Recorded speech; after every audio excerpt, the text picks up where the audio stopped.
மதிவளரு சடைமுடி மன்றுளாரை முன் துதி செய்யும் நாயன்மார் தூய சொல்மலரு பொதிநலன் நுகர்தரு புனிதரு பேரவை விதிமுறை உலகினில் விளங்கி வெல்கவே. திருச்சிற்றம்பலம். இதில் கூடியிருக்கும் தில்லைக்கூத்தன் திருவுருளை சந்திக்கின்றேன். திருக்கைலாய பரம்பரை மேன்மைகோள் சைவாதீன் படலை கொண்டிருக்கும் திரு தருமபுராதீனம் குருமுகா சன்னிதானம் எழுந்திருக்கும் திக்கு நோக்கி வணங்குகின்றேன். இந்த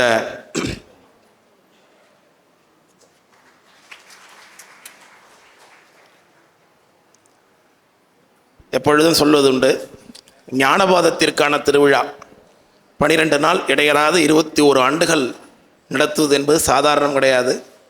அப்படி அறனருள் என்கின்ற நிகழ்ச்சி, திருமுறை, சைவ சித்தாந்தம் முதலிய ஞானபாத விஷயங்களுக்காக 12 நாள் நடத்தி கொண்டிருக்கக்கூடிய ஓதுவார் ஐயா, அவருடைய நிர்வாகம் குழுவினர் அவர்களையும் இந்த அரங்கத்திலே கூடியிருக்கக்கூடிய திருநீற்று சார்புடைய அடியார் பெருமக்கள் அனைவரத்திற்கும் அடியேன் வணங்கி மகிழ்கின்றேன். அடியனுக்கு பெரிய புராணத்தில் பருவகாலங்கள் என்று ஒரு தலைப்பு. இந்த தலைப்பு அடியேன் தான் அவர்களுக்கு கொடுத்தேன். எதற்காக என்றால், இன்றைக்கு 12வது திருநாள், பெரிய புராணத்திற்கான திருநாள் இங்கு கொண்டாடப்படுகிறது. பெரிய புராணம் என்றால் அது நாயன்மார்களுடைய புராணத்தை சொல்லுகின்றது.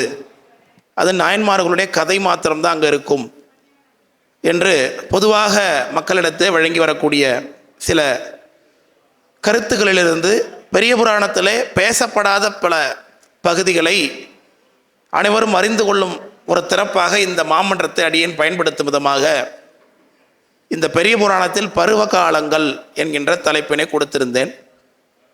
ஏன்னா நாயன்மார்களுடைய கதை நிறைய பேர் சொல்கிறாங்க, எல்லாரும் சொல்கிறாங்க.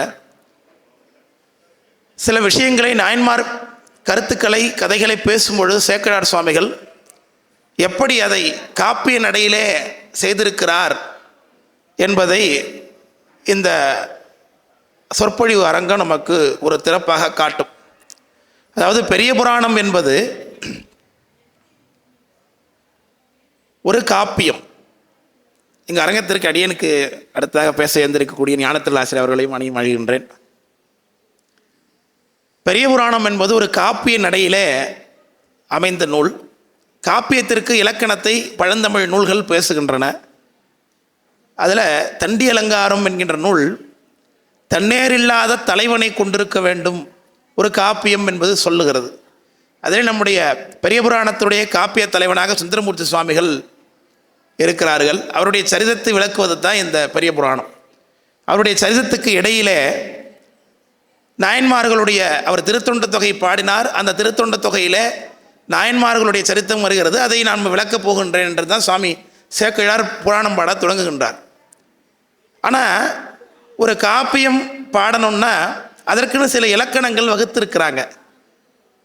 அதில் இப்போ ஒரு உதாரணத்துக்கு ஒரு திரைப்படம் பார்க்குறோம்னா, திரைப்படம்னா அதில் ஒரு கதாநாயகன் இருப்பார், ஒரு கதாநாயகி இருப்பாங்க. இருவருக்கும் இடையிலே சந்திப்பு காட்சி இருக்கும், திருமண காட்சி இருக்கும், இருவரும் குழந்தை பெற்றுக்கொள்வார்கள். அப்புறம் கல்யாண காட்சி, ஒரு சண்டை காட்சி, ஒரு பாடல், இது அத்தனையும் சேர்ந்திருந்தால் தான் அதுக்கு திரைப்படம் என்று ஒரு பெயர் நம்ம வைத்திருக்கிறோம். இல்லைன்னா என்ன இந்த படம் ஒரு படமா, அது இல்லை இது இல்லை.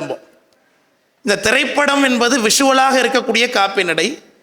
அந்த காலத்தில் காப்பியம் என்பது எழுத்து நடையில் அமைந்திருந்த அமைப்பு அப்படின்னு பொருத்திக்க வேண்டியதுதான்.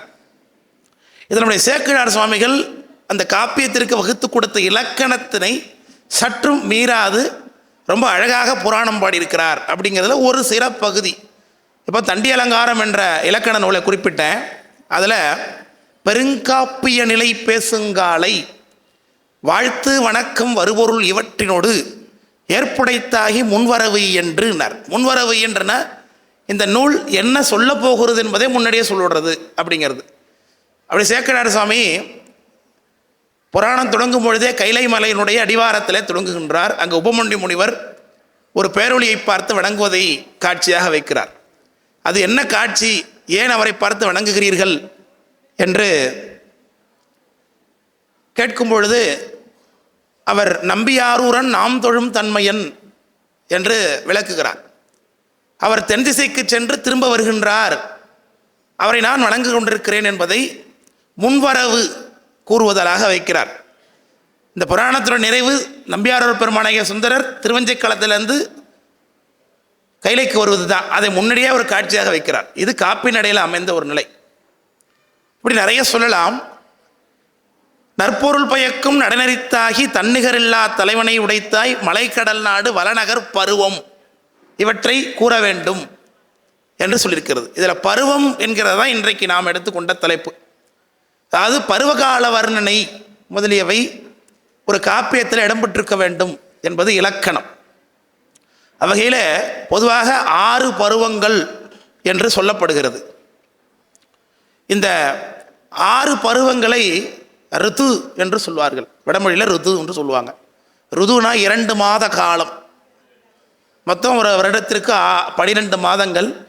12 2 வகுத்தோம்னா 6 வரும். இதை 6 ருதுக்கள் என்று சொல்கிறாங்க. இதை சேக்கிழார் சுவாமி ஒரு இடத்துல காண்பிக்கிறார் பெரிய புராணத்தில். சிறுத்தொண்ட நாயனாருடைய புராணத்தில் சுவாமி வண்ணமலர் ஆத்தியின் கீழ் எழுந்தரு இருக்கின்றார். நாயனாருடைய வீட்டுக்கு போய் சாப்பாடு ஆகிறதா போனார். தொண்டனார்க்கு என்னாலும் சோரளிக்கும் வண்டார் பூந்தாரார் இம்மனைக்கு உள்ளாரோ என்று கேட்டார் பைரவராக வந்த சிவபெருமான். அப்போ நாயனார் வெளியில் போயிருந்ததுனால அவர் வரும் வரைக்கும் உள்ளே எழுந்தருள் இருங்கன்னு கேட்டாங்க வீட்டம்மாலாம். இல்லை, அவர் இல்லாமல் நான் இருப்பதில்லை என்று சொல்லி அங்கே கணபதீச்சரத்தினுடைய வண்ணமலர் ஆத்தின் கீழ் இருக்கின்றோம் அப்படின்னு சொல்லி வர சொன்னார். அப்போ சிறுத்தொண்ட நாயனார் சென்று உத்தராபதியாராகிய சுவாமியை தரிசித்து பேசும் பொழுது நம் வீட்டுக்கு திருவமுது செய்வதற்கு எழுந்தருள வேண்டும் என்று கூட்ட பொழுது நம்மை பரிந்துவிட்ட உம்மால் முடியாது என்று சுவாமி சொல்லுகிறார். என்னை அன்போடு உமக்கு திருவமுது செய்வதற்கு உன்னால் முடியாதுன்னு சொல்லும் பொழுது, இல்லை நமக்கு ஒன்று அறியதில்லை என்று எடுக்கின்ற பாடலில் இந்த ருதுவை பற்றி ஒரு விஷயம் சொல்லுகின்றார் சேக்கிழார் சுவாமிகள். அறியதில்லை என கேட்ட பொழுதில் அழகு பொழிகின்ற பெரிய பைரவ கோலப் புராணார் அருளி செய்வாராம் பரியும் தொண்டீர். நம்மை விரும்புகின்ற தொண்டனே சிறுத்தொண்ட நாயனார் பார்த்து சுவாமி கூப்பிடுறார். மூவிருது கழித்தால் பசு வீழ்த்திட உண்பது அப்படின்னார். அந்த இடத்துல மூவிருது என்பது மூ ருது, அதாவது 3 பருவங்கள் கழிந்தால் நாம் பசு வீழ்த்தி உண்பது என்று காட்டுகிறார் சேக்கிழார் சாமி. ருது அது மூ ருது 6 மாதம்.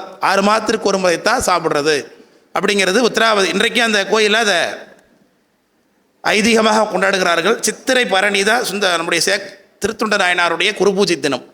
அன்றைக்கு உத்தராவதியார் புறப்பாடு, அன்னைக்கு திருவமுது நடக்கும்.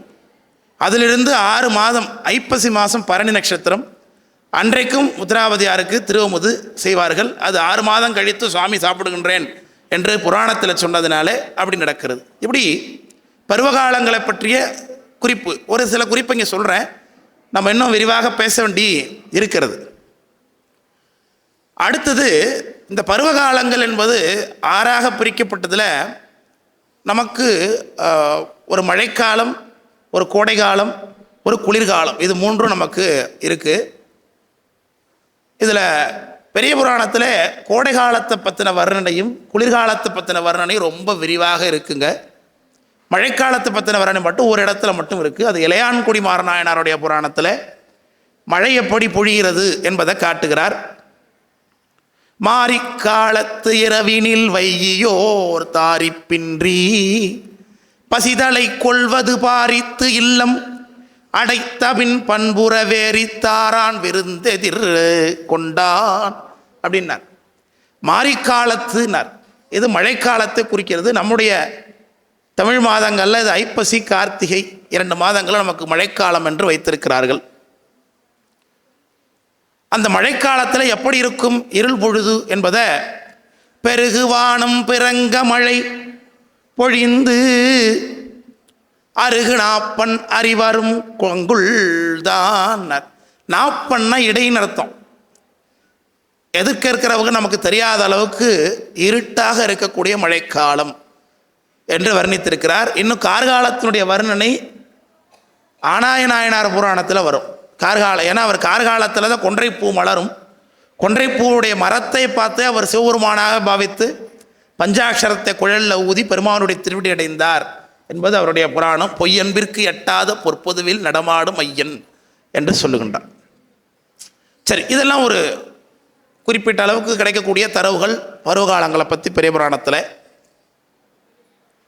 நாம் இன்றைக்கு பேசுவதற்கு விரிவாக எடுத்துக்கொண்ட 2 பருவகாலம் ஏற்கனவே சொல்லியிருந்தேன், கோடை காலமும் குளிர்காலமும். இதை பற்றி சேக்கிழார் சொல். ஏன்னா ஒரு புராணம் காப்பியம் என்றால் அதில் வர்ணனை மிக பெரிதாக இருக்க வேண்டும், பருவகால வர்ணனையும் இருக்க வேண்டும். இப்படி நிறைய வர்ணிக்கிறார்.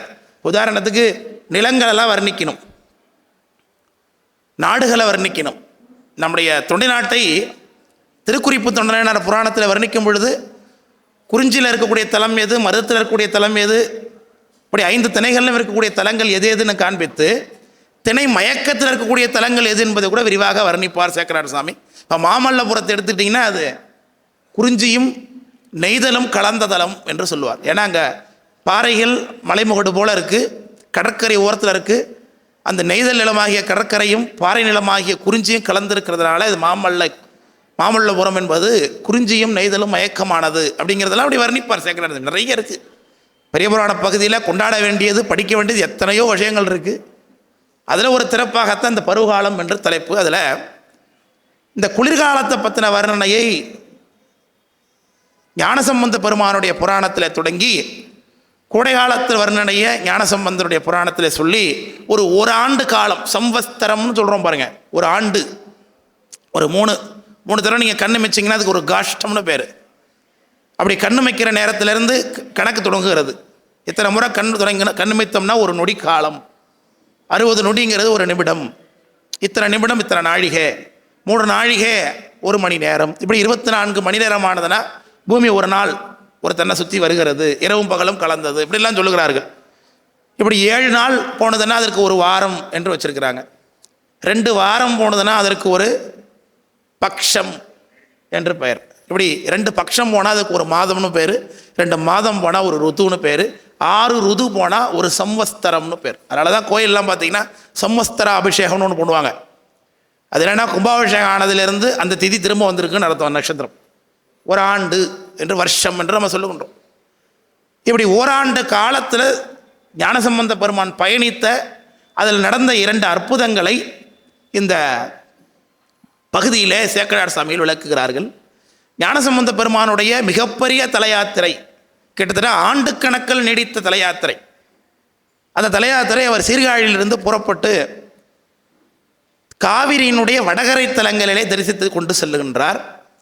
சீர்காழியிலேருந்து காவிரி வடகரை அப்படின்னு எடுத்துக்கிட்டிங்கனாக்க இந்த பந்தநல்லூர் முதலிய தலங்களெல்லாம் வரும். அதில் அப்படியே தரிசித்து கொண்டு அவர் திருச்சிராப்பள்ளிக்கு மேற்கே செல்லும் பொழுது மழவநாடு என்கின்ற பகுதி, திருச்சிராப்பள்ளிக்கு மேற்கே போனீங்கன்னா அந்த கொல்லிமலை என்கின்ற பகுதி வரும். அதற்கு மழவநாடு, அங்கே தான் கொல்லிமழவன் மகளுக்கு முயலகன் நோய் தீர்த்தார் சுவாமி. பாச்சல் ஆச்சிரமம் என்ற அந்த தலத்துக்கு பேர் இப்போ திருவாசின்னு இருக்குது.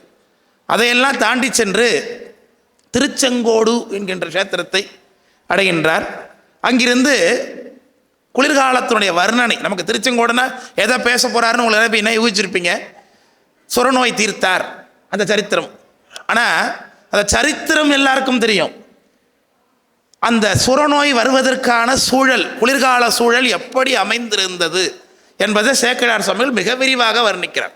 அந்த பகுதியை நாம் பலர் கண்டுகொள்வதில்லை என்பதனால தான் இந்த பருவகால வர்ணனையில் அந்த குளிர்காலம் எப்படி காட்டப்படுகிறது. அதாவது சேக்கிழார் சுவாமியை பொறுத்தளவுக்கு இன்றைய காலத்தில் அவர் வாழ்ந்திருந்தார்னா, இந்த திரைப்படத்துறை என்பது அவர் கைக்கு போயிருந்ததுன்னா அவர் எப்படி இந்த படங்கள்லாம் எடுத்திருப்பாருன்னு. ஏன்னா அந்த காட்சியை செய்துவதற்கு எந்த வாய்ப்பும் இல்லாத பொழுது நமக்கு காட்சியை கொண்டு வந்து நிறுத்துகிறார் பாடல்கள் மூலமாக சேக்கிழார் சாமி. அப்போ அந்த காட்சி செய்வதற்குரிய வாய்ப்பு கிடைச்சா அவர் என்ன பண்ணியிருந்திருப்பார் என்பதை நம்ம எண்ணி பார்த்தோமானால் நாம் வாழக்கூடிய காலம் என்பது ஒரு பெரிய இழப்புக்குரிய காலமாக கருத வேண்டியிருக்கிறது. செங்கட்குறவரை தேவர் போற்றும் திகழ் ஈங்கோய் மலை என்பது திருச்சிராப்பள்ளிக்கு மேற்கு இருக்குது. ஈங்கோய் மலை, ஈங்கோய் 70 என்ற ஒரு நூலே நமக்கு 11ஆம் திருமுறையில் இடம்பெற்றிருக்கிறது. நக்கீரர் பாடிய நூல் அது.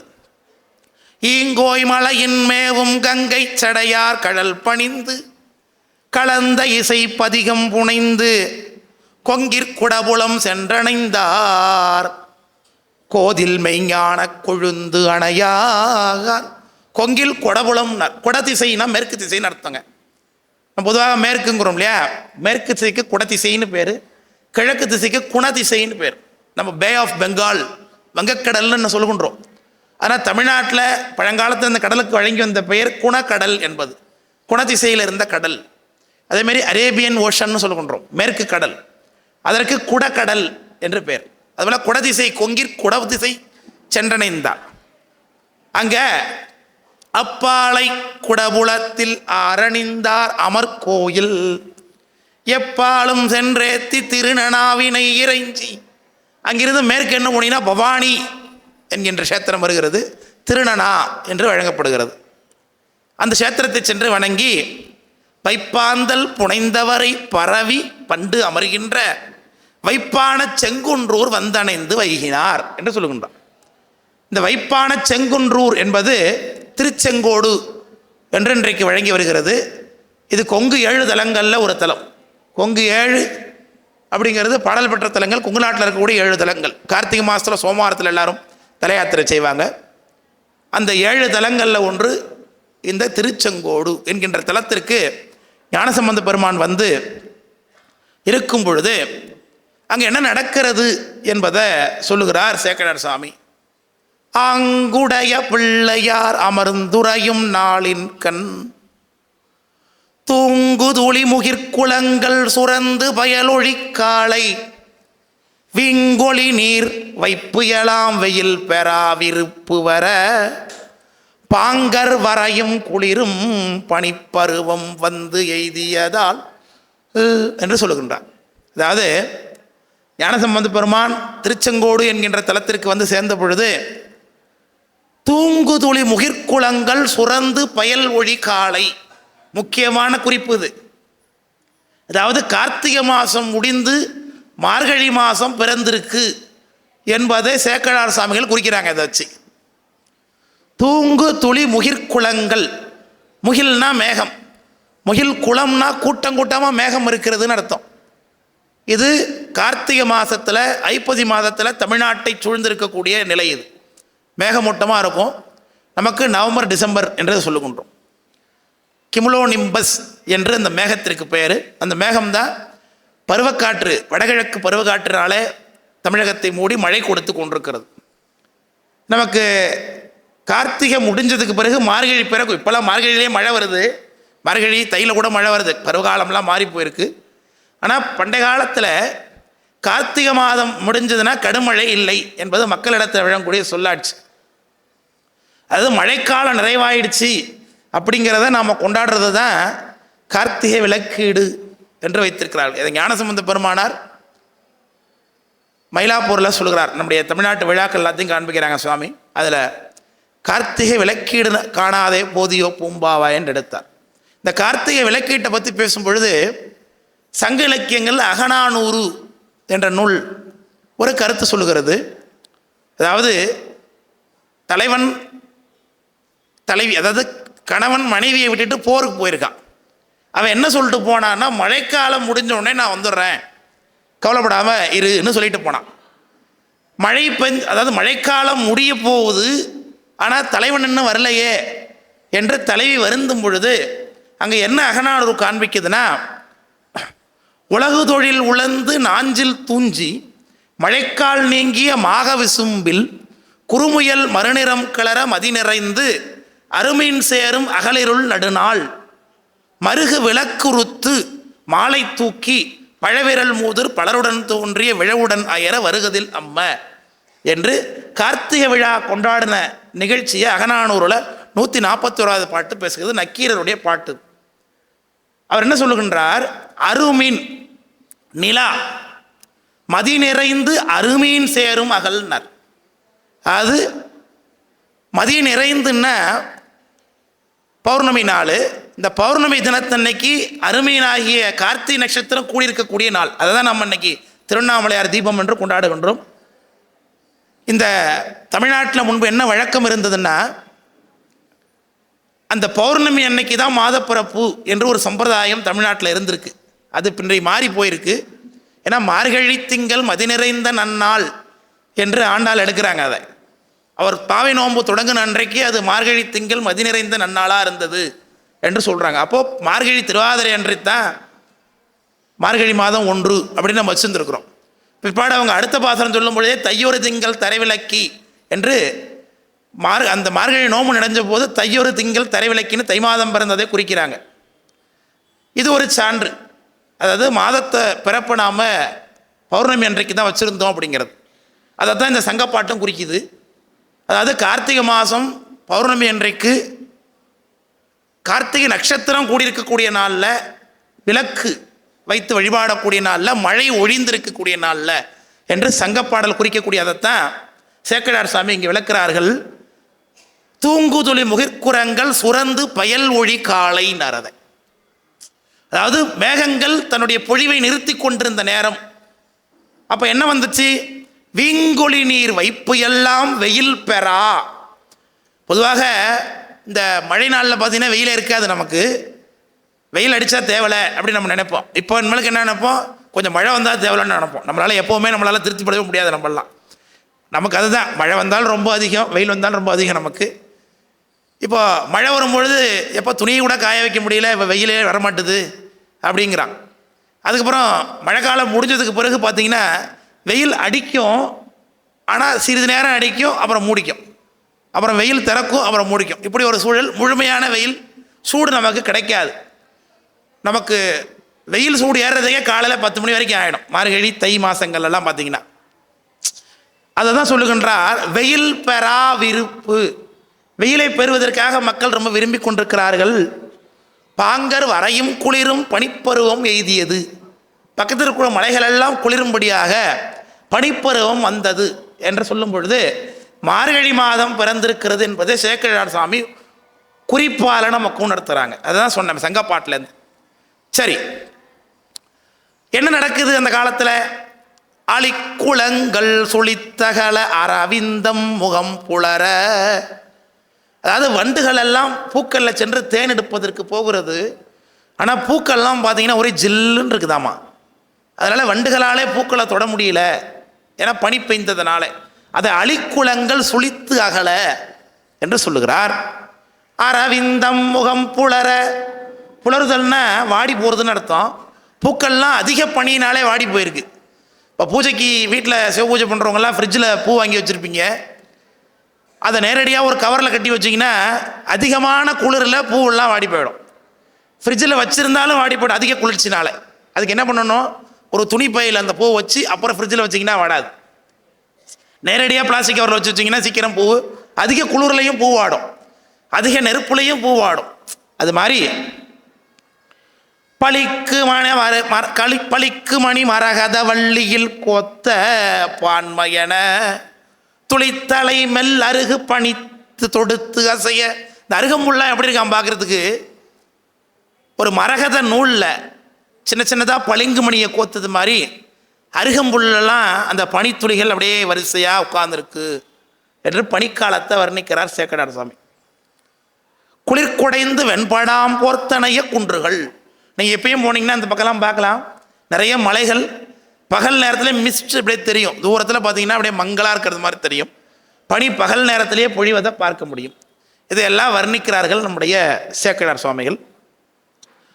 மொய்ப்பனி கூர் குளிர்வாடை முழுதுலகும் பொழுதேயாய். நாள் முழுக்க குளிரடித்து கொண்டிருக்கிறது.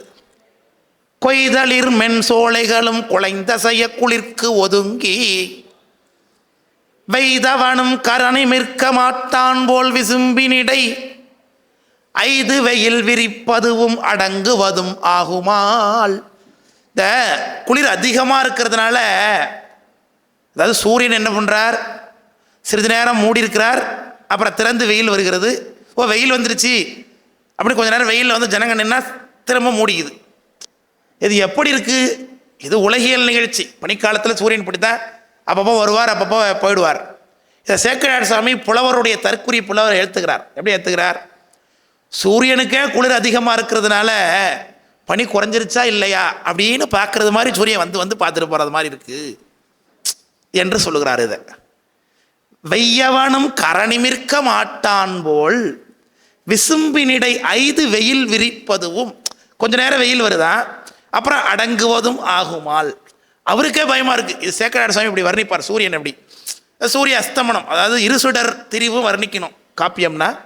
சூரிய அஸ்தமனமும் காட்டுவார், சூரிய உதயமும் காண்பிப்பார். சுந்தரமூர்த்தி சுவாமிகளுக்கு திருமண காட்சி, அதாவது தர்த்தார்கொண்ட புராணத்தில் சுவாமிக்கு திருமண அலங்காரம் நடக்குது.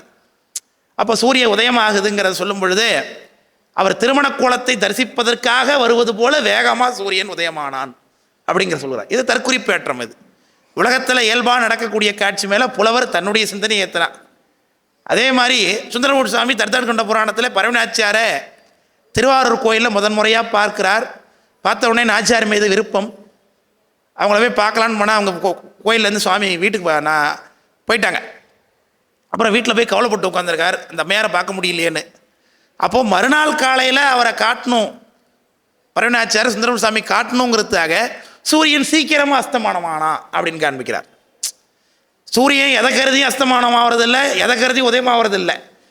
ஆனால் புலவர் என்ன பண்ணுறார், இந்த நோக்கத்துக்காக தான் அது நடந்தது போல இருக்குன்னு ஏற்றுறார். இதை தான் தற்குறிப்பு ஏற்றம்னு சொல்வது. இதை சிலப்பதிகாரத்தில் ஒரு இடத்துல கோவலனும் கண்ணகியும் மதுரை நோக்கி வரும் பொழுது அங்கே பாண்டியராஜாவினுடைய மீன் கொடி கோட்டை மேலே பறந்துக்கிட்டு இருக்கு.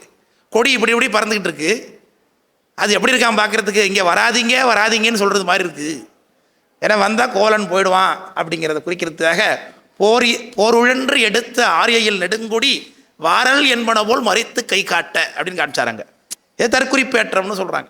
இது போல் சேக்கரார் சாமி சூரியன் அங்கங்கே வரார் அங்கங்கே போயிடுறார் அப்படிங்கிறத சொல்லும் பொழுது குளிர் அதிகமாக இருக்கிறதுனால சூரியனே அப்போது சூரியனுக்கு குளிருமா உலகத்திலன்னா குளிராது. ஆனால் சூரியனுக்கே குளிரும்படியாக குளிர் இருக்குது அப்படிங்கிறத எடுத்து காண்பிக்கிறார்.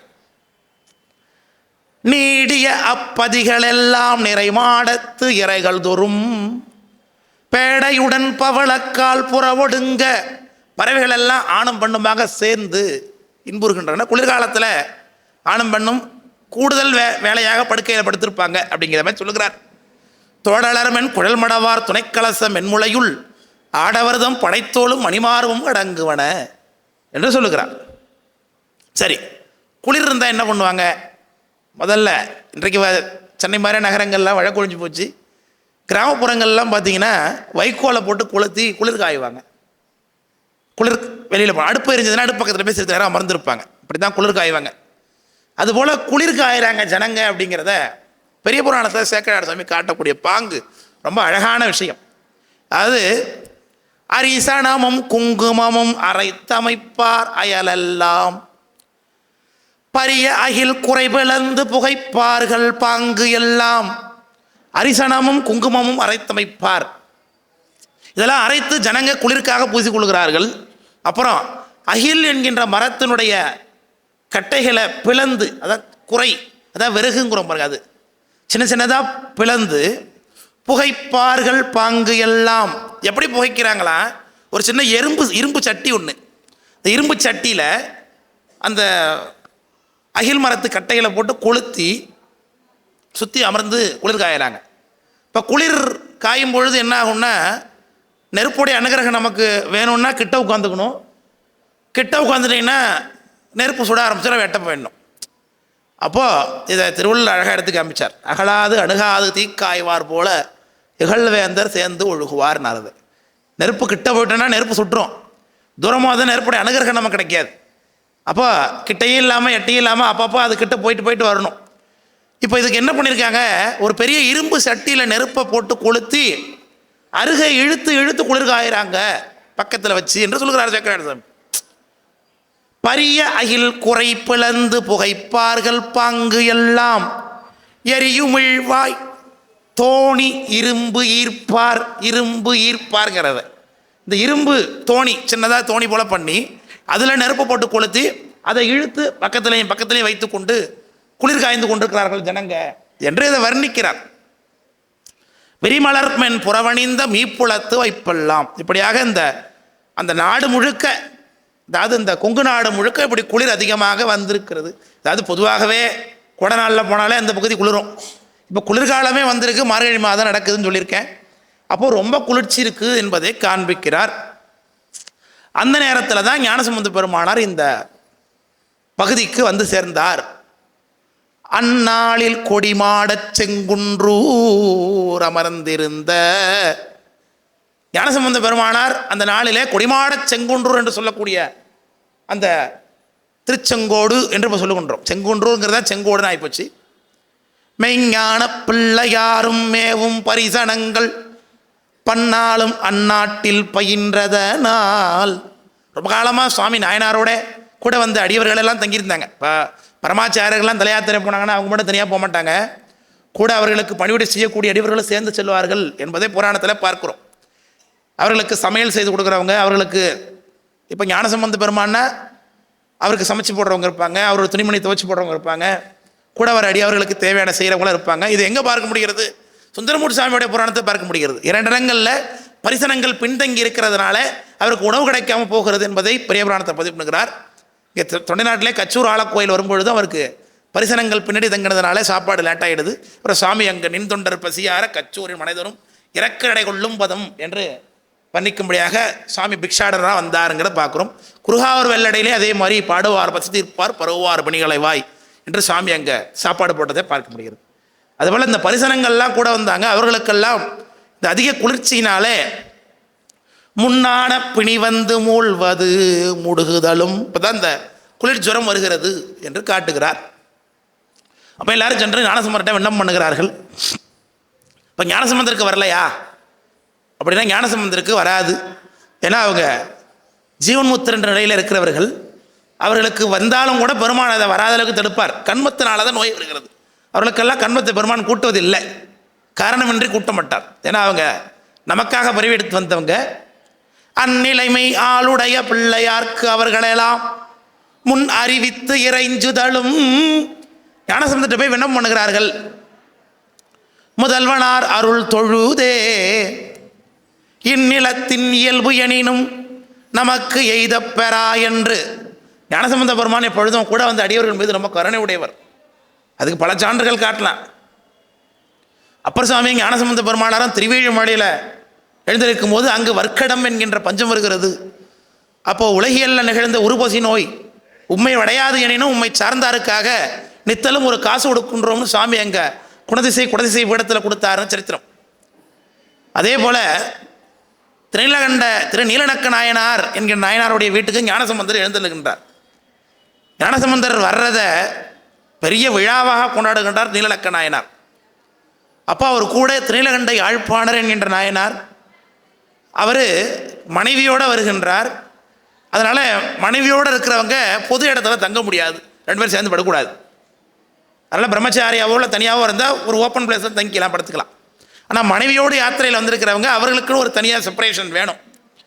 அப்போ ஞானசம்பந்தர் இதை கண்டுக்கிறார். அங்கே இருக்கக்கூடிய நீலநக்க நாயனார்கிட்ட போய் இவருக்கு ஒரு ரூம் கொடுங்க அப்படின்னு கேட்டிருக்கலாம் ஞானசம்பந்தர். ஆனால் அப்படி கேட்கல. ஞானசம்பந்தர் காலால இட்ட வேலையை தலையால செய்ய தயாராக இருக்கார் நீலநக்க நாயனார். ஆனால் ஞானசம்பந்தர் என்ன பண்ணுறார்? நீலகண்ட பெரும்பானருக்கு இன்று இரவு தங்க ஓர் இடம் கொடுத்து அருளுவீர்ங்கிறார். அவருக்கு வீட்டுக்கு தான் இவர் எஜமானர் போல வந்திருக்கார். இந்த இடத்துல அவருக்கு ரூம் கூடியா அப்படின்னு கேட்டிருக்கலாம். அவர் தன்னோட அடியாருக்கு வேணும் அப்படிங்கிற தலைவராக இருக்கிறவர் போய் விண்ணப்பம் பண்ணுறார். அந்த விண்ணப்பம் பண்ணும் பொழுது கூட அவர் தன்னுடைய அடிமை நிலையை காண்பித்துக் கொள்வார். இதெல்லாம் ஞானசம்பந்தருடைய பண்பு நலன்கள் என்று தனியாக எடுத்து பேச வேண்டிய பகுதி இதெல்லாம். கடைசியில் ஒரு பண்பு நலன் வருது, அங்கே கடைசியில் சொல்லுகின்றேன். இப்படி ஞானசம்பந்தர் எடுத்து சென்று விண்ணப்பம் செய்யும் பொழுது இந்நிலத்தின் இயல்பு எனினும் நமக்கெய்த பரா என்று சென்னிமதி அணிந்தாரை திருப்பதிகம் பாடுவார் என்று சொல்லி அங்கே பதிகம் பாடினார் சாமி என்று சொல்லுகின்றார். அப்போ என்ன பதிகம் பாடினார்னு எல்லாருக்கும் தெரியும். அவ்வினைக்கு இவ்வினை என்று சொல்லி சுவாமி வியாழக்குறிஞ்சில் எடுத்து பாடுகின்றார். அந்த பதிகத்தினுடைய பொருள் சைவ சித்தாந்த விஷயமான தொடக்கத்தோடு உடையது. அதாவது சமண சமயத்தைச் சேர்ந்தவர்களுக்கு என்ன கருத்துன்னா, உலகத்தில் நாம் செய்யக்கூடிய நல்லது கெட்டது இந்த 2 அனுபவங்களையும் நாம் கழித்து தான் தீர்க்கணும் அப்படிங்கிறது அவருடைய நம்பிக்கை. அதற்கு உய்தி கிடையாது. நீங்கள் எவ்வளோ பாவம் செஞ்சாலும் அந்த பாவத்தை அழித்து தான் தீர்க்கணும், புண்ணியம் செஞ்சாலும் புண்ணியத்தையும் கழித்து தான் தீர்க்கணும். அதுக்கு கடவுள் ஒன்றும் உதவி பண்ண மாட்டார், ஏன்னா கடவுளே கிடையாது அப்படிங்கிறது சமணருடைய கொள்கை. அதுபோல் நம்ம எதோ தப்பு செஞ்சிட்டோம், இந்த தப்புக்கு இதான் தண்டனை போல் இருக்கு, அமைதியாக இருக்கக்கூடாது, அதற்கு உய்வை கொடுக்கக்கூடிய சிவருமான். ஏன்னா நாம் செய்த கர்மத்தை அறிந்து கூட்டக்கூடிய அறிவுடைய பொருள் சிவபெருமான் என்று சைவ சித்தாந்தம் தான் இதை சொல்லுகின்றது. இதில் சாக்கிய நாயனார் புராணத்தில் இதை பற்றி விரிவாக பேசுகிறது புராணம். செய்வினையும் அதன் செய்வானும் அதன் பயனும் சேர்ப்பானும் இவ்வகையால் விதித்த பொருள் 4 என்று இதை சாக்கியநாத புராணத்தை சேக்கரார் சாமி சொல்கிறாங்க. திருவருட்பயன் என்கின்ற சைவ சித்தாந்த சாஸ்திரத்தில் உமாவிசுமன் சொல்லுகின்றார். நான் ஒரு கர்மம் செஞ்சேன். உதாரணத்துக்கு ஒரு சின்ன கதை சொல்லுகின்றேன்.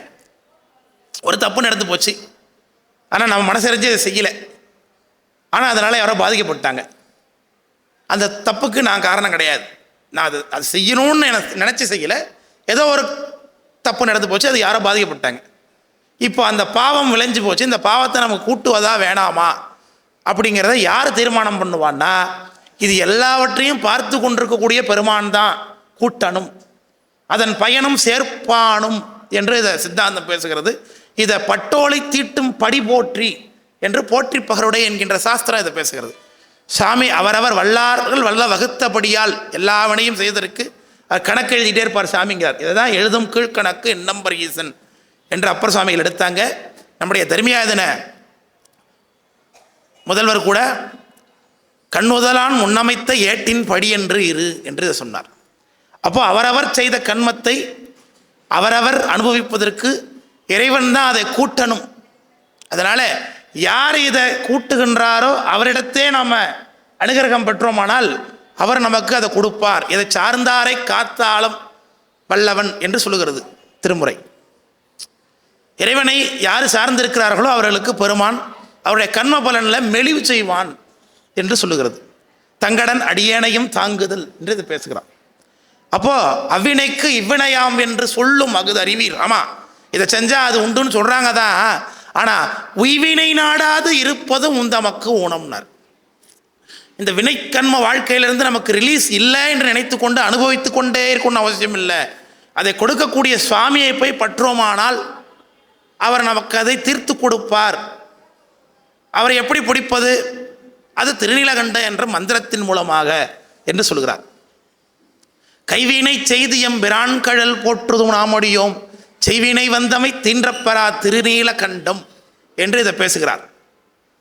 இந்த திருநீலகண்டம் என்பது எல்லா இடத்திலையுமே இறைவனுடைய நாமமாக திகழ்ந்து விளங்கக்கூடிய மந்திரம். இக்கட்டு வந்த நேரத்திலே திருநீலகண்டாய நம என்று ஜபிக்க வேண்டும் என்று மகா சன்னிதானம் உபதேசம் செய்வார்கள். வீட்டில் ஒரு பிரச்சனையா, யாருக்கோ உடம்பு சரியில்லையா, அந்த நேரத்துக்கு பெருமானை திருநீலகண்டம் என்ற பெயராலே அழைக்க வேண்டும். கைகண்ட யோகம் இது தடவத்தீரும் என்று சொன்னாங்க ஆண்டாள். அதுபோல் இது கைகண்ட மருந்து இந்த திருநீலகண்டம் என்பது. நம்ம சென்னை இங்கே தர்மியாதன சமயப்பிரச்சார நிலையத்திலேயே சைவ சித்தாந்தம் படிக்கக்கூடிய ஒரு அம்மையார் சாந்தின்னு இருக்காங்க. அவங்களுக்கு ஸ்டென்ட்டு ஹார்ட்டில் போட்டிருந்தாங்க. அவங்களுடைய இதய அடைப்பு அதிக அளவில் இருந்துச்சு. அந்த நேரத்தில் நம்ம வகுப்பு வந்தபோது மகாசன சொன்ன இந்த விஷயத்தை நாங்கள் எதேச்சியாக வகுப்பில் சொன்னேன். ஆனால் அவங்க செஞ்சிட்ருக்காங்க நமக்கு தெரியாது. அவங்க தினமும் என்னுடைய இந்த இதய அடைப்பு எனக்கு குறையணும் என்று சொல்லி சுவாமிகிட்ட திருநீலகண்டம் என்று நான் ஜபிச்சேங்கய்யா நீங்கள் சொன்னதை வச்சு அப்படின்னு சொன்னாங்க. பிற்பாடு பையன் அனுபவிச்ச பிறகு நான் முன்னாடி எனக்கு இதய அடைப்பு இத்தனை % இருந்தது, டாக்டரே ஆச்சரியப்படுறாங்க, எனக்கு இதய அடைப்பினுடைய சதவிகிதம் மிகவும் குறைஞ்சிருக்கு, டாக்டரே இதை ஆச்சரியப்படுறாங்க, இது எதனாலன்னு எனக்கு தெரியாது, ஆனால் நிச்சயமாக திருநீலகண்டம் என்ற மந்திரத்தினால மட்டும் எனக்கு புரியுது என்று அந்த அம்மையார் சொன்னாங்க. அவங்களோட ரிப்போர்ட்லாம் கூட காமிச்சாங்க. வகுப்பில் உள்ளவங்க இங்கே இருக்காங்க.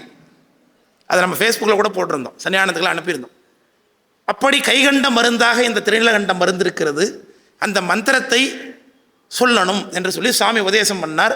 அங்கு அனைவருக்குமே அந்த நோய் நீங்கியது என்பது சரித்திரம். ஆய குறிப்பினில் ஆணை நிகழ அருளி செய்து தூய பதிக திருக்கடை காப்பு தொடுத்தணிய மேய பொற்பதி வாழ்வார்க்கே அன்றி மேவும் அந்நாள் தீப்பணிப்பினி அந்நாடு அடங்கவும் தீர்ந்ததன்றே. இந்த குளிர் ஜுரம் சாமி நீக்கினதுனால இனி யாருக்குமே வராது அந்த நாட்டில் என்ற அளவுக்கு ஒதுங்கி போனது என்று சொல்லி எடுக்கிறார் சேக்கடார் சாமி. இந்த பனிக்கால வர்ணனை முடிந்ததுக்கு பிறகு, அதாவது மார்கழி மாதம் தொடங்கின மார்கழி, தை, மாசி, பங்குனி, சித்திரை, வைகாசி இது வரைக்கும் ஞானசம்பந்தர் அடுத்த தலையாத்திரை செய்கின்றார். என்னென்ன தலங்களுக்கு வந்தார்? கொங்கு புலம்னு சொன்னேன். அங்கிருந்து கொடிமா இந்த மகுடேஸ்வரர் கொடுமுடி அந்த க்ஷேத்திரத்துக்கு வருகின்றார். அங்கிருந்து கரூருக்கு வருகின்றார். காவிரியை கடந்து தென்கரைக்கு வருகின்றார். கரூரிலிருந்து திருப்பராய்த்துறை வழியாக திருச்சிராப்பள்ளிக்கு வருகின்றார் பெருமானார். திருப்பராய்த்துறை திருச்சிராப்பள்ளிலேருந்து மேற்க குளித்தலை போகிற வழியில் இருக்குது இல்லையா? ஆறு சேர்தடை அண்ணலே என்ற சாமி பேகரா குறிஞ்சில் பாடக்கூடிய 7 பதிகங்கள் ஒரு பதிகத்தை பெற்ற தலம். பராய் என்பது தேவதாரு மரம். வன்பாராய் முருடோக்கும் என் சிந்தை தென்பாராய்த்துறையா என்று திருவாசல சுவாமி எடுக்கிறாங்க. அதை இந்த பராய்த்துறை வணங்கி திரு ஆனைக்கா வந்து ஆனைக்காலிருந்து எறும்பியூருக்கு வந்து எறும்பியூர்லேருந்து நெடுங்கலம் வருகிறார்கள். திருநெடுங்கத்திலேருந்து இன்னும் கிழக்க பயணித்து திரு காட்டுப்பள்ளி என்ற க்ஷேத்திரத்தை அடைகின்றார்கள். காட்டுப்பள்ளி என்ற க்ஷேத்திரத்தை தான் காவிரி குடமுருட்டி என்ற நதி 2ஆக பிரியுது. அந்த குடமுருட்டி நதிக்கு தான் கடுவாயின்னு பேருங்க. அதை தான் கடுவாய்க்கரை புத்தூர் என்று திருத்துறைப்பூண்டி பக்கத்தில் அப்பர் சாமி பாடுறாங்க. காட்டுப்பள்ளி, கண்டியூர், சோற்றுத்துறை, வெண்ணி, சக்கரப்பள்ளி. சக்கரப்பள்ளிங்கிற க்ஷேத்திரம் பாபநாசம்னு இன்றைக்கு இருக்குது. கும்பகோணத்துலேருந்து தஞ்சாவூர் போகிற வழியில். புள்ளமங்கை, திருப்பாலைத்துறை. திருப்பாலைத்துறை எல்லாருக்கும் தெரியும். விசேஷமான தேவாரத்தை பெற்றது. அப்பர் சாமியினுடைய திருக்குறந்தொகையில் மத்தியஸ்தானத்தில் சிவாய என்ற மந்திரத்தை பெற்று, எப்படி தேவாரத்தை வேதத்தில் நம்ம சிவாய நம என்ற மந்திரம் ஹிருதய பாகத்தில் இருக்கும், அதே மாதிரி தேவாரத்தினுடைய ஹிருதய பாகத்தில் சிவாய நமங்கிற மந்திரம் இருப்பதே அப்பர் சுவாமி அறிவிக்கக்கூடிய க்ஷேத்திரம். அப்புறம் பாலைத்துறை, நல்லூர், திருநல்லூர் என்கிற க்ஷேத்திரம். இது இன்றைக்கு பசுபதி கோயில் என்ற பக்கத்தில் இருக்குதுங்க. இந்த திருநல்லூர் க்ஷேத்திரத்தில் தான் அப்பர் சுவாமிக்கு திருவடி கிடைத்தது. கிட்டத்தட்ட கும்பகோணத்துக்கு சற்று மேற்கே. கும்பகோணத்துலேருந்து தஞ்சாவூர் போகிற வழியில் திருவலஞ்சுழி வரும். திருவலஞ்சுழியிலேருந்து தாண்டிங்கன்னா இந்த சுந்தரப்பெருமாள் கோயில்னு ஒரு ஏரியா இருக்குது. சுந்தரப்பெருமாள் கோயில் தான் இன்றைக்கு நல்லூர் என்று இருக்குதுங்க. இங்கே தான் அப்பர் சுவாமிக்கு திருவடி கொடுத்தார் சுவாமி இல்லையா? ஆமாம். நனைந்தனைய திருவடியின் தலைமையில் வைத்தா நல்லூர் என் பெருமானான் அல்லவாரேன்னார். அவர் சத்திமுட்டத்தில் கேட்டார். ஆனால் சாமி நல்லூருக்கு வா வா என்று சொன்னார். அப்பர் சாமி திருவடி கேட்ட இடத்துல அப்பர் சாமி கிடைக்கல. ஆனால் அப்பர் சாமியை வணங்கி ஒருத்தர் ஒதுங்கி இருந்த இடத்துல பெருமான் திருவடியை கொண்டு போய் சுற்றார். சுந்தரமூர்த்தி சாமி திருவிதிகை விரட்டானத்துக்கு வரும்பொழுது திருவிதிகை விரட்டான அப்பர் சாமியுடைய திருக்கரங்களாலே உழவாரம் செய்யப்பட்ட பதி அது, அதனால் என் காலால் மிதிக்க மாட்டேன்னு சொல்லி சித்த வடமடம் புகுந்தார்னு இருக்குது. அப்பர் சாமியை வழிபட்டு ஒதுங்கி போனார். சிவபெருமான் அவரை தேடிட்டு போய் காலை தூக்கி தள்ள வச்சுட்டு உட்காந்துருக்காருங்க. அந்த அளவுக்கு அப்பர் சாமியோட மகிமை. ஆனால் அப்பர் சாமிக்கே திருவடி அடுத்த இடத்துல தான் கொடுத்தார். அப்படிலாம் அப்பர் சாமியோட பெருமை காட்டப்படுகிறது இங்கே. அந்த நல்லூரிலிருந்து ஞானசம்பந்த பெருமான் அடுத்தது கும்பகோணம் பகுதிக்கு வரணும். ஆனால் வராமல் இன்னும் கொஞ்சம் அப்படியே தெற்காக போகின்றார். அங்கே தெற்க போனீங்கன்னா திருக்கருகாவூர், அவளிவநல்லூர் என்கிற க்ஷேத்திரத்தை அடைகின்றார். அவளிவனூர் தெரியும். இவள் அவள்னு சொன்னதுனால, அவள் இவள்னு சொன்னதுனால ஒரு குருக்கள் இருந்தார் அந்த கோயிலில். இந்த குருக்களுக்கு 2 பொண்ணு. ஒரு பொண்ணு கல்யாணம் பண்ணிட்டான், இன்னொரு பொண்ணு கல்யாணம் பண்ண பொண்ணு. கல்யாணம் பண்ண பொண்ணுக்கு மாப்பிள்ளை காசிக்கு போயிட்டார். அங்கே போயிட்டு வர்றதுக்குள்ளே இந்த கல்யாணம் ஆன பொண்ணுக்கு அம்மா வாத்து போச்சு, உடம்பெல்லாம் மாறி போச்சு. மாப்பிள்ளை காசேதரை போய்ட்டு திரும்பி வந்தோடனே மனைவியை பார்த்தார், நல்லா இல்லை ஒன்றும். உடனே என் மனைவி இவதான்ட்டான், குழந்தையால் பார்த்து இவதான் என் மனைவின்ட்டான். உடனே குருக்கள் தவிக்கிறார், என்ன பண்ணுறதுன்னு தெரியலையே அப்படின்ட்டு பெருமான்கிட்ட சொன்னால் ஒத்துக்க மாட்டான். இல்லை இல்லை என் மனைவி இவதான் அப்படிங்கிறான், ரெட்டை பொண்ணுங்கிறதுனால. உடனே பெருமான்கிட்ட என்ன பண்ண உடனே சாமி சாட்சி சொன்னார். அங்கேயும் சாட்சிநாதர்னு பேர் அவளிவநல்லூர் பெருமானுக்கு. அவனுடைய மனைவியாகிய அவள் இவள் என்று அந்த அம்மாவாத்த பொண்ணை சுவாமி சாட்சி காட்டினதுனால அது அவள் இவள் நல்லூர் என்று பேர் அந்த க்ஷேத்திரத்துக்கு. அந்த க்ஷேத்திரத்தில் அப்பர் சுவாமி தேவாரம் ரொம்ப அழகானது. 11 பாடல்லையே ராவண கர்வபங்கம் சொல்லுவார். மிக முக்கியமான குறிப்பு, ராவணனை சங்காரம் செய்தது சிவருமான்பார் அந்த பாட்டில். வெம்பினார் அறக்கரெல்லாம் மிக சழக்கு ஆயிற்றென்று நம்பினார் என்று சொல்லி நன்மையால் மிக்கு நோக்கி அம்பினால் அழிய எய்தார் அவளிவன் நல்லூரார் என ராவணனை ராமருக்குள்ள இருந்து அந்தராத்மையாக இருந்து ராவணனை சம்ஹாரம் செய்தே சிவருமான் என்ற குறிப்பை அந்த இடத்துல கொடுத்துருப்பார். அந்த அவளிவநல்லூர் போயிட்டு பூவனம், ஆவூர், பசுபதீச்சரம்லாம் போயிட்டு திரும்பவும் இந்த நல்லூரை வந்து அடைகின்றார் ஞானசம்பந்த பெருமானார். திரும்பவும் நல்லூருக்கு வந்த பொழுது நல்லூரிலிருந்து கொஞ்சம் கிழக்காக செல்லுகின்றார். அங்கு பட்டீச்சரம் என்கின்ற க்ஷேத்திரத்தை அடைய வேண்டி சூழல். அப்போ திருவலஞ்சுழி வழியாக போகிறார். இப்போ திருவலஞ்சுழிக்கு செல்லும் பொழுது மகிழ்ந்த தன் தலை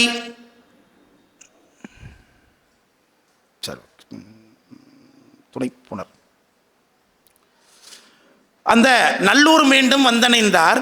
புலங்கொள் இந்தமிழ் போற்றினார் புறத்தினில் அணைந்த இலங்கு நீர் பொன்னி சூழ் திருப்பதியினில் இருந்து வளங்கொள் காதலின் நாதர்தால் நாள்தோறும் பரவி வளஞ்சுழி பெருமான் தொண்டர் தம்முடன் மகிழ்ந்தார். வளஞ்சுழி வழிபட்டார். மகிழ்ந்த தந்தலை வாழும் அந்நாளிடை வானில் திகழ்ந்த ஞாயிறு துணைப்புணர் ஓரையுட்சேர்ந்து நிகழ்ந்த தன்மையில் அப்படின்னார். முக்கியமான ஜோதிட குறிப்பு இது. அதாவது இவர் வளஞ்சுழிக்கு வந்த காலத்தில் என்ன நிகழ்ந்து கொண்டிருக்கிறது ஆகாசத்தில் என்று சொல்லுகிறார் சேக்கரார் சாமி. நிகழ்ந்த ஞாயிறு நிகழ்ந்த தன்மையில் துணைப்புணர் ஓரைங்கிறார். ஜோதிடத்தில் இந்த ஓரை என்பது 2 இடத்துல பயன்படுகிறது. அனுதினமும் ஓரை என்பதற்கு 1 மணி நேரம்னு கணக்கு. நம்ம இன்றைக்கு வெள்ளிக்கிழமை காலையில் சூரியோதயம் ஆகின்ற அந்த 1 மணி நேரத்துக்குரிய அந்த ஓரை பார்த்தீங்கன்னா சுக்கிர ஓரைன்னு இருக்கும். இன்னைக்கு நேற்று வியாழக்கிழமை குரு ஓரைன்னு இருக்கும். முன்னாடி புதன்கிழமை புதனுடைய ஓரை. நாளைக்கு சனிக்கிழமை காலையில், நாளைக்கு கேலண்டர் எடுத்து பாருங்கள், சூரியோதயம் இன்னைக்கு கோடைக்காலம் துணிக்கிட்டுங்கிறதுனால 5:45 6:45 நேரத்துக்குள்ளே சூரியோதயம் நிகழும். இந்த 1 மணி நேரம் என்பது பார்த்தீங்கன்னா அந்த கிழமை என்ன கிழமையோ அதனுடைய ஓரையாக இருக்கும். அதை வச்சு தான் கிழமையை நம்ம கணக்கிட்டு வச்சுருக்கிறோம். இதில் பார்த்தீங்கன்னா மொத்தம் நவக்கிரகம் நமக்கு, ஆனால் 7 கிழமை தான். ஏன்னா கேதுவுக்கும் ராகுவுக்கும் ஓரை இல்லை, அவங்க 2 பேருடைய ஓரையில் சூரியோதயம் ஆகலை. இந்த 7 பேருடைய ஓரையில் தான் சூரியோதயம் ஆகுது என்பதனால 7 கிழமைகள் வச்சுருக்கிறோம். இதே மாதிரி ஆகாயத்தில் சூரியன் உலகத்தை வலம் வரும் பொழுது மேருமலையை மையமாக வைத்து சூரியன் வலம் வருகின்றார்னு சொல்லுகிறது சாஸ்திரங்கள். ஒரு வட்டத்தை பார்த்தீங்கன்னா 360 டிகிரின்னு சொல்கிறாங்க. இப்படி சூரியன் உலகத்தை வளமாக வருவது 360 டிகிரி. 12 மாதங்கள் 12ஆல் வகுத்தோம்னா 30. ஒரு மாதத்திற்கு 30 நாள் என்று இதில் கணக்கு. இந்த 30 நாளுக்கு ஓரை என்று கணக்கு, மாதக்கணக்கு. இதேமாரி ஒரு நாள் கணக்குக்கும் 1 மணி நேரத்துக்கு ஓரைன்னு கணக்கு. சூரியன் உலகத்தை சுற்றி வருவதில் 360 டிகிரியை 12 மாதங்களாக வகுத்தோம்னா 30 நாள் ஒரு ஓரை. இப்படி ஒரு ஓரையை தான் நம்ம ராசி என்று வைத்திருக்கிறோம். மேஷராசி, மிதுன ராசி, ரிஷபராசி, கடகராசி இப்படியெல்லாம் வச்சுருக்கிறாங்க இல்லையா. இதைத்தான் நம்ம சித்திரை, வைகாசி, ஆணி, ஆடி என்று சொல்லுகின்றோம். இதை தான் மலையாளத்தில் பார்த்தீங்கன்னா நேரடியாக சித்திரை வைகாசின்னு சொல்லாமல் மேஷ மாதம், மிதுன மாதம், ரிஷப மாதம்னு சொல்லுவாங்க. கடக மாதம், விருச்சக மாதம் எல்லாம் சொல்லுவாங்க. அந்த ராசி பெயராலே மாதம், நம்ம நட்சத்திர பெயராலே மாதம் வச்சுருக்கோம். இது கணக்கு. இப்போ ஞானசம்பந்த பெருமானார் மார்கழி மாதம் கொடிமாட செங்கோடில் இருந்தார். அங்கிருந்து காவிரி தென்கரை யாத்திரையாக வந்து திருநள்ளூரிலிருந்து திரும்பி திருநள்ளூருக்கு வந்து வளஞ்சுழியில் இருக்கிற காலகட்டத்தில் என்ன நிகழ்கிறது ஆகாயத்தில் என்று சொல்லுகிறார். ஞாயிறு துணைப்புணர் ஓரையுள் சேர்ந்துன்னார். இந்த துணைப்புணர், துணைன்னு என்ன தெரியுமா, ஜோடின்னு அர்த்தம். ஜோடினா ஆங்கிலத்தில் ஜெமினின்னு பேர். இந்த ஜெமினிங்கிறது மிதுன நட்சத்திரம், மிதுன ராசி. நம்முடைய தமிழ் மாத கணக்குக்கு மிதுன மாதங்கிறது ஆணி மாதம். ஆணி மாதம் பிறந்திருக்கு என்று சொல்லுகிறார் சேக்கரார் சாமி. அங்கு மார்கழி மாதம் பிறந்ததுங்கிறத தூங்குதுளி முழிக்குளங்கள் பயிர், அந்த மழை பொழியக்கூடிய காலம் நிறைஞ்சு போச்சு அப்படிங்கிறத மார்கழி மாத வர்ணையாக கொடுத்தார். அங்கிருந்து புறப்பட்ட ஞானசம்பந்த பெருமான் மார்கழி, தை, மாசி, பங்குனி, சித்திரை, வைகாசி, ஆணி, அதுலேருந்து 6 மாதம் முடிஞ்சு 7ஆவது மாதம் ஆணி மாதம் பிறக்கும் பொழுது எங்கே இருக்கார், வளஞ்சுழியில் இருக்காருன்னு காட்டுகிறார். ரொம்ப அழகான ஜோதிட குறிப்பு. தமிழில் ஜெமினி, மிதுன ராசிக்கு தமிழில் துணைப்புணர் ஓரை என்று காட்டுகிறார் சேக்கரார் சாமி. ஏன்னா துணைனா 2 ஜோடின்னு அர்த்தம். ஜெமினினா நீங்கள் அந்த ஜெமினி ஃபிலிம்ஸில் கூட பார்த்தீங்கன்னா 2 பொம்மை பீன்னு ஊதிக்கிட்டு திரும்புது பாருங்கள், ஜோடியாக இருக்குன்னு அர்த்தம். அதான் துணை புணர். அது 2 நட்சத்திரம், காஸ்டர் பிளக்ஸ் அப்படின்னு சொல்லக்கூடிய 2 நட்சத்திரம் ஜோடியாக இருக்கிற மண்டலம். அதனால தான் அதுக்கு துணைப்புணர் ஓரை என்று ஜோதிடம், நம்ம ஜோதிடம் சொல்லுகிறது. அப்போ ஆணி மாதங்கிறது முதுவேணிற் காலத்தினுடைய கடைசி கட்டம். அதாவது இளவேணிற் காலங்கிறது பங்குனியும் சித்திரையும், முதுவேநீர் காலங்கிறது வைகாசியும் ஆனி மாதமும் ரொம்ப கோடை அதிகமாக நம்ம நினச்சிக்கிறோம். சித்திரை மாதம் ரொம்ப கோடை காலம், ஆனால் ஆனி மாதம் அதை விட ரொம்ப கொளுத்தும் வெயில். ஆனி மாதம் ஆனி திருமஞ்சனத்துக்கு சிதம்பரத்துக்கு போனீங்கன்னா சாமி தேர் எப்படா நிலைக்கு வரும், மத்தியானம் எப்போ தொட்டி கஞ்சி தொட்டிக்கு வந்து திற போடுவாங்கன்னு இருக்கும். நமக்கு அவ்வளவு வெயில் அடிக்கும் அந்த நேரத்துக்கு. அப்படி அந்த வெயிற்காலம் வருகின்றது, பனிக்காலம் முடிஞ்ச வெயிற்காலம் வருகின்றது என்று காட்டுகிறார். அந்த வெயிற்காலம் எப்படி இருக்கிறது, மக்கள்லாம் என்ன பண்ணுறாங்க, தன் பூனல் குளிர், எங்கே பார்த்தாலும் நீர் வற்றி போகுது. நறுஞ்சந்தன சேவை பண்பு நீடிய வாசமன் மலர் பொதி பனி நீர், பன்னீர் தெளித்துக் கொள்கிறாங்க ஜனங்க, பூக்களை சுடிக் கொள்கிறார்கள், சந்தனத்தை செய்தி பூசிக்கிறாங்க. உண்ப மாதுரிய சுவை, சுவை மிகுந்த பழங்களை சாப்பிட்றாங்க. மாம்பழம், பலாப்பழம் இதெல்லாம் இப்போ தான் கிடைக்கும் நமக்கு, இந்த கோடை காலம் வரும்பொழுது தான் கிடைக்கும். இதெல்லாம் சாப்பிட்றாங்க என்று சொல்கிறார் சேக்கரார் சாமி. அரல்மெளியும் கான்யாற்றின் நீர்நசையால் அணையுமான் பரலறிய புனல் என்று பேய்த்தேரின் பின்தொடரும். காணல் நீர் எங்கேயோ இருக்கு, அதை பார்த்து குடிக்கிறதுக்கு தான் நீர் இருக்கு போட்டுருன்னு நினச்சிக்கிட்டு மான்கள் தேடி செல்லும் என்று காட்டுகிறார் கோடைக்கால வர்ணனையை. அப்போ மயிலொடுங்க வண்டொடுங்க மலர்க்கமல முகைவிரிய குயிலொடுங்கா சோலையின் மண் தளிர்கோதி குவியழ துயிலொடுங்கா உயிரனைத்தும் தூக்கம் வராமல் உயிர்கள்லாம் தவிக்குதுங்கிற புழுக்கத்தினால. இரவு நேரம் ஆனால் தூக்கம் வராது. கோடை காலத்தில் ஏசி இருக்குது, அதனால் தூங்குறோம். இப்போ அந்த காலத்தில் என்ன இந்த நிறைய பண்ணிடுறேன் நேரத்தில் இந்த தூக்கம் வராது தவிக்கக்கூடிய காலகட்டம் இருக்கிறது என்று சொல்லுகிறார். வெயில் எங்கே பார்த்தாலும் அடித்து கொண்டிருக்கிறது. அப்போது திருச்சத்தி முற்றம் என்கிற கஷேத்திரத்துக்கு ஞானசம்பந்த பெருமான் போகிறார். அங்கே வெயில் கொளுத்துது, பல்லாக்கில் போயிட்டு இருக்கார் சாமி. வெயில் தாங்க முடியல அவருக்கு, இவருக்கு தாங்க முடியலங்கிறது சாமிக்கு தாங்க முடியல. ஏன்னா இவர் சேவில் திகழ்ந்தவர் மைந்தரான திருஞான சம்பந்தர். ஞானசம்பந்தர் முருகப்பெருமானுடைய அவதாரம் என்று அருணகிரிநாத பெருமான் கொண்டாடுகின்றார் பல இடங்களில். அப்படி மெய்மைதரு வேணிலிடை வெயில் வெப்பம் தணிப்பதற்கு மும்மை நில தமிழ்வரகர் முடிமீதே சிவபூதம், பெருமானுக்கு மேலே சிவபூதங்கள் தம்மை அறியாதபடி, பூதங்கள் தெரியாதபடி தன் தரள பந்தர் எடுத்தது. மேலே ஒரு பந்தலை, முத்து பந்தலை பிடித்து கொண்டு பூதங்கள் இப்படியே பறந்து வருது. என்ன திடீர்னு வெயில் குறைஞ்சாப்புல இருக்குன்னு சாமி என்னன்னு பார்த்தா பூதங்கள் எல்லாம் பறந்து கொண்டு மேலே அந்த முத்து பந்தலை பிடித்து வருகிறதுங்கிறத பார்க்குறார். உடனே பூதங்கள்லாம் என்ன அப்படின்னு சுவாமி ஆச்சரியப்படுறார். அதற்கு பூதங்கள் பதில் சொல்லுது, எம்மை விடுத்து அருள் புரிந்தார் பட்டீசர் என்று. பட்டீச பெருமான், அதாவது பட்டீசரத்துக்கு போயிட்டு இருக்கார். அந்த பட்டீச பெருமான் எங்களை அனுப்புனார் உங்களுக்கு மேலே பந்தல் பிடிக்கிறதுக்குன்னார். உடனே சுவாமி பட்டீசர் பெருமானுடைய அருள் எதுவாக இருந்தால் நிகழட்டும்னார். உடனே பூதங்கள் மேலே இருந்து அந்த பந்தல் அப்படியே போட்டுது.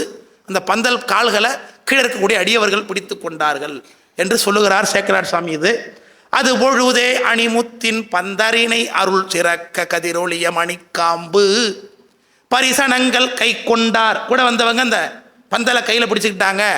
மதுரமொழி மறைத்தலைவர் மருங்கமையோர் புழி வாச புதுமலரால் அப்பந்தர் பூம்பந்தரும் போலும்னார். அதாவது முத்து பந்தல் தான் சாமி கொடுத்துருக்கார், ஆனால் அதில் பூ வாசம் அடிக்குதான். ஏன்னா இந்த காட்சியை பார்த்து தேவர்கள்லாம் பூ மாறி பொழிஞ்சானா மேலேருந்து. அந்த பூவெல்லாம் அந்த பந்தலில் போட்டு பூ பந்தலாகவே காட்சியளிக்குது என்று சொல்லுகிறார். இப்படி அவர் அங்கு சென்று பட்டீச்சரத்தில் பதிகம் பாடினார் என்று காட்டுகிறார். இந்த மார்கழி மாதத்தில் தொடங்கின அங்கே இருந்த பனிக்கால வர்ணனை அங்கிருந்து வந்து இங்கே கோடைகால வர்ணனையாக ஆகி ஆனி மாதம் வந்துருச்சு. இப்போ பட்டீச்சரத்தில் சுவாமி புறப்பட்டு கும்பகோணத்துக்கு வந்து கும்பகோணத்திலிருந்து காவிரி தென்கரை வழியாகவே வருகின்றார். சிம்பனார் கோயில், ஆக்கூர், திருக்கடவூர் என்ற கஷேத்திரத்தெல்லாம் வணங்கி கொண்டு காரைக்கால் வழியாக திருநள்ளாருக்கு வருகிறார். திருநள்ளாறு வரும்பொழுது அங்கே நீலகண்ட பெருமான நாயனாருடைய குடும்பத்தினர் அங்கே வருகிறார். அங்கே ஒரு அற்புதம் நிகழ்கிறது. அங்கிருந்து புறப்பட்டு திருப்புகலூருக்கு வந்து எழுந்திருக்கிறார் ஞானசம்பந்த பெருமான். நிறைவாக ஒரே செய்தி. எதற்காக சொல்லுகின்றேன்னா, அந்த ஓராண்டு கால வர்ணனையை சேக்கரார் சாமி அந்த இடத்துல முடிக்கிறார். ஒரு இடத்துல குறிப்பு தான் இதெல்லாம் சேக்கரார் சாமி நேராக சொல்லலை, ஆனால் இருக்குங்கிறத நம்ம தான் ஆராய்ச்சி பண்ணி தெரிஞ்சுக்கணும். அங்கே மார்கழி மாதம் தொடங்கின பயணம் இன்னொரு மார்கழியில் வந்து ஒரு அற்புதத்தோடு நிகழ்கிறது. ஒரு இடத்துல இந்த ஞானசம்பந்த பெருமான் திருப்புகலூரில் எழுந்திருக்கும் பொழுது அப்பர் சுவாமியும் சீர்காழியில் அவரை பார்த்துட்டு அங்கேருந்து புறப்பட்டார். அவர் திருவாரூர் தரிசிக்க வந்திருக்கார். அங்கே திருவாரூரை தரிசிச்சுட்டு திருப்புகலூருக்கு போகலாம் என்று அப்பர் சுவாமி முடிவு பண்ணார். ஆனால் அப்பர் சுவாமி மேலே ஞானசம்பந்தருக்கு ஏற்பட்டிருக்கக்கூடிய பக்தியினால அவரை எதிர்கொண்டு அழைக்கணும் என்று அவர் கேள்விப்பட்டார் அப்பர் சாமி வராருன்னு. அது எப்படி சொல்கிறாங்க சேக்கிழார் சாமி? நாவுக்கரசர் எழுந்தருளும் நல்ல திருவார்த்தை. ஞான சம்பந்தருக்கு அப்படி இருக்கா, அப்பர் சாமி வருகிறாருங்கிற அந்த வார்த்தைவிற்கு நல்ல திருவார்த்தை, நாவுக்கரசர் எழுந்தருளும் நல்ல திருவார்த்தை கேட்ட அப்பொழுதே சேவில் திகழ்ந்தவர் திருமைந்தரான திருஞான சம்பந்தர். யாரு? சிவருமானுடைய மகனா இருக்கிறவர். யாரையும் போய் வணங்கணும்னு அவசியம் இல்லை. அவர் அப்படி சொல்றார். அவரு பூவில் பொழிந்த புகழூரின் புறம்பனை கடந்து அணைந்தார். புகழூருடைய எல்லையை தாண்டி போயிட்டார் அப்பர் சாமியை வரவேற்கிறதுக்கு. அப்பர் சாமி அது வரைக்கும் வரவே இல்லை. அப்பர் சாமி வராருன்னு தான் கேட்டார், அதுக்குள்ளே இறங்கி ஓடி போய் கும்பிடுறார். அப்பர் சாமி வந்தார், தான் கூட்டத்தோடு வந்தார். அப்பர் சாமி எதுக்கு நின்று பேச பயப்படுறார் ஞானசம்பந்தர்.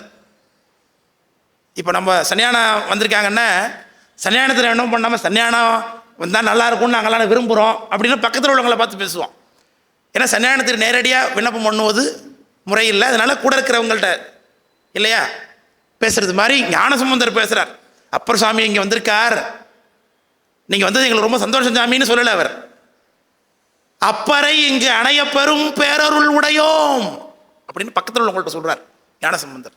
அவர்கிட்ட கேட்குறார், அந்தன் ஆரூர் எப்பரிசால் தொழுது உய்ந்தது, திருவாரூரை நீங்கள் எப்படி கும்பிட்டீங்க பெருமானே என்று அப்பர் சாமி கிட்ட ஞானசம்பந்தர் கேட்க, அதுக்கு ஞானசம்பந்தர் எடுத்து அப்பர் சாமி சொன்னாங்க, திருவாரூரில் திருவாதிரை நான் வரும்பொழுது திருவாதிரை திருவிழா நிகழ்ந்தது, அதை பார்த்த என்று முத்து விதானம் மணிப்பொரு கவரி முறையாளே என்று திருவாதிரை நிகழ்ச்செல்வம் உரைத்தார் அப்படின்னு சொல்லுகின்றார் சேக்கிழார் சாமி. திருவாரூரில் திருவாதிரை நிகழ்ச்சி நடந்தது மார்கழி மாதம். ஏன்னா மார்கழி திருவாதிரை தானே கொண்டாடுறோம் எல்லாரும். அப்போது அந்த திருச்செங்கோட்டில் தொடங்கின மார்கழி மாத பயணம் திரும்பவும் திருவாரூரில் வந்து திருப்புகலூர் விட்டு இந்த ஓராண்டு கால பயணத்தில் 2 பருவகாலங்களை முழுமையாக சேக்கிழார் சுவாமிகள் காண்பித்திருக்கிறார்கள் என்பதை தான் அடியேன் இந்த சொற்பொழிவுல தலைப்பாக எடுத்துக்கொண்டேன். அதில் ஓரளவுக்கு இதை சொல்லி தெரிவித்திருக்க விண்ணப்பித்திருக்கேன்னு நினைக்கின்றேன். இதில் குறைகள் இருந்ததுன்னா அடியேனுடைய ஆணவம் தான் அதற்கு காரணம். நிறைகள் இருந்த என்னை ஆளுடைய 27 குருமகாசன் ஞானம் மட்டுமே அதற்கு காரணம் என்று சொல்லி இதுவரைக்கும் கேட்டிருந்த அன்பருடைய திருவடி வணங்கி வாய்ப்பளித்த அமைப்பினருக்கும் நன்றி தெரிவித்து நிறைவு பெறுகிறேன். திருச்சிற்றம்பலம் மூர்த்தி.